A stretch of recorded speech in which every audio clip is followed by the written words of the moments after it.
మీ మోకాల నొప్పులకు ఎటువంటి సర్జరీ లేకుండా ఎపియాన్ పెయిన్ క్లినిక్ అందిస్తున్న అత్యాధునిక చికిత్స. నమస్తే గురుగారు. శ్రీమాత్రే నమః. గురుగారు, ఈ మధ్య కాలంలో నేను ఒకటి వింటున్నానండి. అంటే చాలా పరమ పవిత్రంగా భావిస్తాం మా లలిత రహస్య సహస్రనామాలు అని కూడా అంటూ ఉంటాం కదా. అయితే నేను ఇప్పుడు అబ్బాయిల పాయింట్ ఆఫ్ వ్యూలో మాట్లాడుతున్నాను గురుగారు. మనం ఎలాంటి పనులు శీఘ్రంగా కావాలన్నా లలిత సహస్రనామాల్లో ఒక్కొక్క నామం పట్టుకొని జపం చేసుకున్నా కూడా మనకు ఫలితం ఉంటుంది అని మనం అంతా కూడా చాలా గట్టిగా నమ్ముతూ ఉంటాం. ఈ క్రమంలో ఈ మధ్యకాలంలో చాప కింద నీరులాగా అబ్బాయిలు కనుక లలిత సహస్రనామం పఠిస్తే అమ్మాయిలకి అట్రాక్ట్ అవుతారు. ఇన్ ద సెన్స్ అంటే పెళ్లిళ్ళు కావాలనుకున్నా, వాళ్ళు కోరుకున్న అమ్మాయితో పెళ్లిళ్ళు కావాలనుకున్నా, లేకంటే ఎవరినైనా వశపరచుకోవాలనుకున్నా కూడా లలిత సహస్రనామాలు పఠించాలి అన్నది ఒకటి స్ప్రెడ్ అవుతా ఉంది గురుగారు. 2-3 నోళ్లలో విన్నాను. సో దీనికి మీ ద్వారా సమాధానం తెలుసుకోవాలనుకుంటున్నాను. ఫస్ట్ ఆఫ్ ఆల్ ఏంటంటే లలిత అమ్మవారు ఎవరు అనే విషయం క్లారిటీ తెచ్చుకోవాలి. మనకి శివుడి యొక్క శక్తి అమ్మవారు చెప్పాలంటే. అయితే మీరు ఈ విషయం గురించి మనం మాట్లాడుకునే ముందు మనకి శాస్త్రాలు పురాణాలు స్త్రీ విషయంలో ఒక గొప్ప విషయాన్ని చెప్పింది. స్త్రీలు ఎక్కడ పూజింపబడతారో అక్కడ దేవతలు సంచరిస్తారు అంటారు. ఎందుకండి? ఏం పురుషుల విషయంలో ఎందుకు చెప్పలేదు, స్త్రీ విషయంలో ఎందుకు చెప్పారు అంటే స్త్రీకి స్వయంగానే ఒక శక్తి ఉంది. వాళ్ళు ఒక దుఃఖంతో ఒక బాధతో ఒక మాట అన్నారంటే అది ఖచ్చితంగా అది తీరుతుందమ్మా. అందుకే స్త్రీని అకారణంగా నువ్వు బాధ పెట్టకూడదు. ఏదో వచ్చిన తప్పు జరిగింది, మళ్ళీ ఆ అమ్మాయి ఆ తప్పు చేయడం వల్ల ఇబ్బంది పడొచ్చేమో అనుకున్నప్పుడు తల్లిదండ్రులు ఆడపిల్లని మందలించడం వేరు.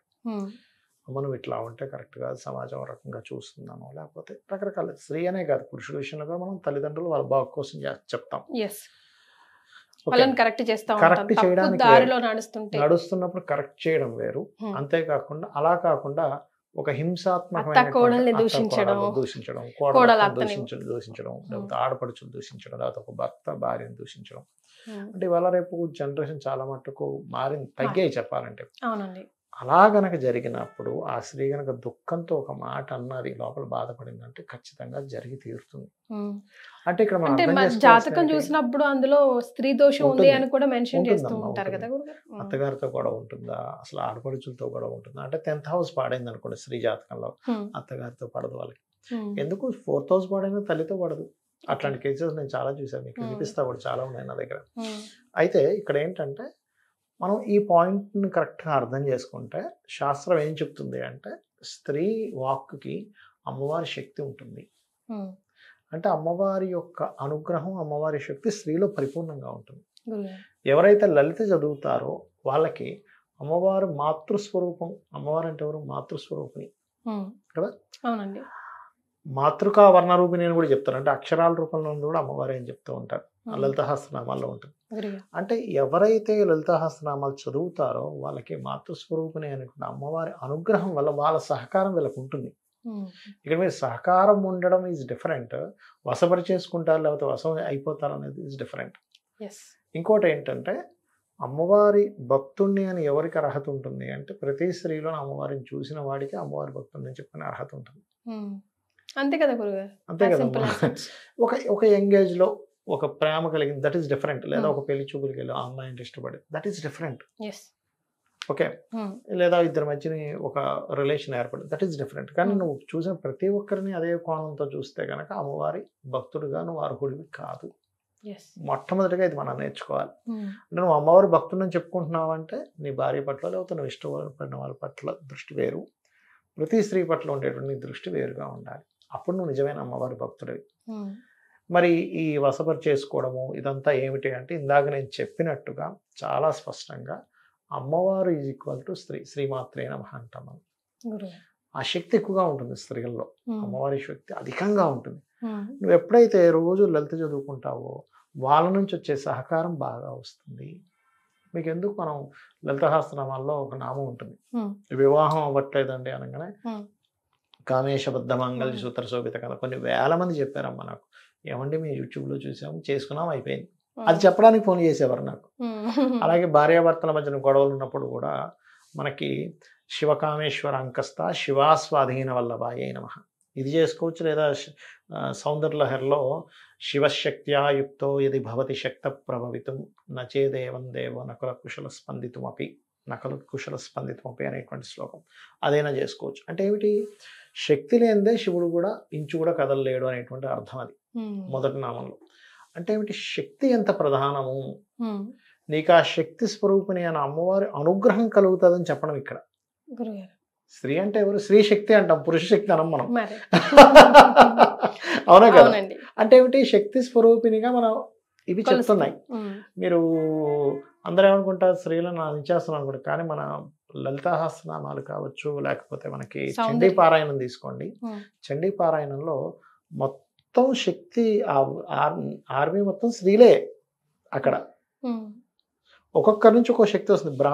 బ్రహ్మదేవుడి నుంచి బ్రాహ్మీ శక్తి, అదేవిధంగా మనకి విష్ణువు నుంచి వైష్ణవి, వరాహమూర్తి నుంచి వారాహి, అదేవిధంగా ఒక్కొక్క దీని నుంచి ఒక్కొక్క శక్తి వస్తుంది అక్కడ. అంటే ఏమిటి, అక్కడ బండాసురుణ్ణి కావచ్చు, లేకపోతే మన ఇక్కడ చండముండుల్ని కావచ్చు, వీళ్ళందరినీ హతమంచింది ఎవరంటే ఒక మహాకాళి, ఒక చండిక, వీళ్ళందరూ వచ్చి సంహరించారు. అంటే ఏంటి, స్త్రీ శక్తి అంత గొప్పది. నువ్వు లలిత చేసుకుంటే నీకు శక్తి యొక్క ఆరాధన నువ్వు చేస్తున్నావు కాబట్టి, స్త్రీ శక్తి స్వరూపిణి కాబట్టి ఆవిడ యొక్క అనుగ్రహం కలుగుతుంది అని చెప్పారు. అంతేగాని నువ్వు లలిత చదవగానే వాళ్ళు ఆకర్షితులైపోతారు కాబట్టి వాళ్ళ కోసం నువ్వు చేయనేటువంటిది పూర్తిగా రాంగ్ అనమాట. అంటే ఇక్కడ మనం అర్థం చేసుకోవాల్సిన, స్త్రీ శక్తి స్వరూపిణి కాబట్టి నువ్వు ఎంత గౌరవిస్తావు. తప్పు చేసింది చిన్నపిల్ల ఆడపిల్ల, నువ్వు మందలించి చెప్పు, తప్పు కాదు అది, కానీ గౌరవించడం ప్రధానం ఇక్కడ. శక్తి స్వరూపిణి అని నువ్వు అర్థం చేసుకోవడం ప్రధానం ఇక్కడ అనేటువంటిది దాని యొక్క సారాంశం, అది మెయిన్. అయితే ఈ లలిత చేసేవాళ్ళు చెరుకు రసం తాగకూడదని చెప్తూ ఉంటారు. అవునా గురుగారు? చెరుకు ఎందుకని గురుగారు? చెరుకు ప్రాణశక్తి ఉంటుందమ్మా. ఇప్పుడు మీరు చెరుకుని చూడండి, కట్ చేసి పెట్టండి, వెంటనే మళ్ళీ మొలుస్తుంది. అలాగే అమ్మవారు చెరుకు వీళ్ళు పట్టుకుంటుంది. అంటే ఏమిటి, అతి మధురంగా ఉండేటువంటి దాన్ని నువ్వు కనుక వదిలేయగలిగితే అమ్మవారి అనుగ్రహం బ్రహ్మాండంగా ఉంటుంది.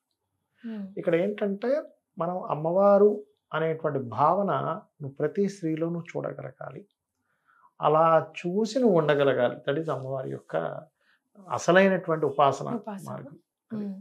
కానీ మనలో ఎంతమంది ఇలా చేస్తున్నారు మనం తెలుసుకోవాలి. గురుగారు, లలిత సహస్రనామాలకి నిజంగా చాలా చాలా ఇంపార్టెన్స్ మనం ఇస్తూ ఉంటాం కదా. ఏది రాకపోయినా కనీసం ఈ 5 నామాలైనా మీరు రెగ్యులర్ గా పఠిస్తుంటే మెల్లిమెల్లిగా మీకు క్లోజ్ అయిన డోర్స్ ఓపెన్ అవుతుంటాయి. ఆ తర్వాత ఒక నమ్మకం కుదురుతుంది అని చెప్పడానికి ఒక 5 నామాలు మనం ఏమైనా చెప్పగలమా? తప్పకుండా అమ్మా. ఇప్పుడు చూడండి, లలితా సహస్రనామాల్లో చెప్పినటువంటి విషయం ఏమిటి అంటే, మీ పూర్వజన్మ పాపాన్ని దగ్ధం చేసేటువంటి శక్తి ఉంది నామాలకి.